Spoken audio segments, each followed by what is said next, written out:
Welcome to Dil పసంద రుచులు. నా పేరు ఉమా. కొత్తగా మీరు నా ఛానల్ చూస్తున్నట్లయితే సబ్స్క్రైబ్ చేసుకోండి, పక్కనే ఉన్న బెల్ ఐకాన్ క్లిక్ చేయండి. అలాగే నా వీడియోని లైక్ చేయండి. లస్సీ అంటే ఇష్టపడని వారు ఎవరూ ఉండరు. మరి అలాంటి వాళ్ళ కోసం నేను ఈరోజు కోకోనట్ లస్సీ అలాగే చాక్లెట్ లస్సీ ఎలా తయారు చేసుకోవాలో నా వీడియోలో చూసేద్దాం. ముందుగా మనం 450 గ్రామ్స్ పెరుగును తీసుకోవాలి. వీటిని ఒక మిక్సీ జార్లో వేసుకోవాలి. ఇప్పుడు దీనిలో టేస్ట్కి తగినట్లు అరకప్పు పంచదార వేసుకోవాలి. స్వీట్ తక్కువగా ఇష్టపడేవారు కొంచెం తగ్గించి వేసుకోండి. ఇలా వేసుకున్న తర్వాత పంచదార కరిగే వరకు మిక్సీ చేసుకోవాలి. ఒక 5 నిమిషాలు మిక్సీ చేసుకున్న తర్వాత ఒక క్రీమ్లా తయారవుతుందండి. కన్సిస్టెన్సీ ఈ విధంగా ఉండాలి. మనం తయారు చేసుకున్న లస్సీని 2 గ్లాసుల్లో ఈ విధంగా సర్వ్ చేసుకోవాలి. మొత్తం అంతా వేసుకున్న తర్వాత ఇప్పుడు చాక్లెట్ ఫ్లేవర్ లస్సీని తయారు చేద్దాం. ఒక డైరీ మిల్క్ చాక్లెట్ తీసుకొని సన్నముగా తురుముకోవాలి. వీటిని 1 స్పూన్ వరకు ఈ గ్లాసులో వేసుకోవాలి. అలాగే కొంచెం బాదం పప్పు, జీడిపప్పును కూడా సన్నముగా తురుముకొని వీటిపైన వేసుకోవాలి. మొత్తం అంతా ఇలా వేసుకున్న తర్వాత ఒక స్పూన్తో బాగా కలుపుకోవాలి. మొత్తం అంతా కలిసేటట్లు కలుపుకోవాలి.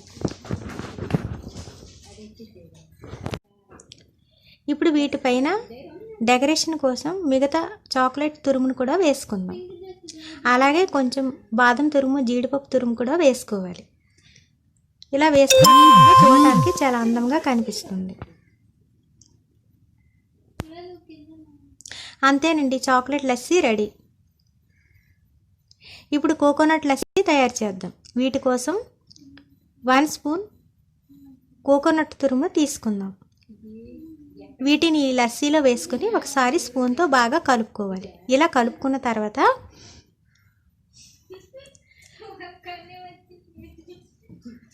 ₹5 బూస్ట్ ప్యాకెట్ తీసుకోవాలి. వీటిని కూడా దీనిపైన కొంచెం ఇలా బూస్ట్ వేసుకోవాలి. ఇలా వేసుకున్న తర్వాత వీటిపైన కొంచెం బాదం పప్పు, జీడిపప్పు తురుమును కూడా వేసుకోవాలి.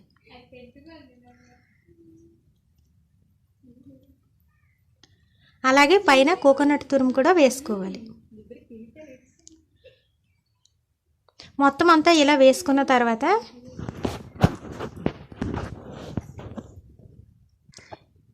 చిటికెడు ఇలాచీ పౌడర్ తీసుకొని కోకోనట్ లస్సీలో వేసుకొని ఒకసారి స్పూన్తో బాగా కలుపుకోవాలి.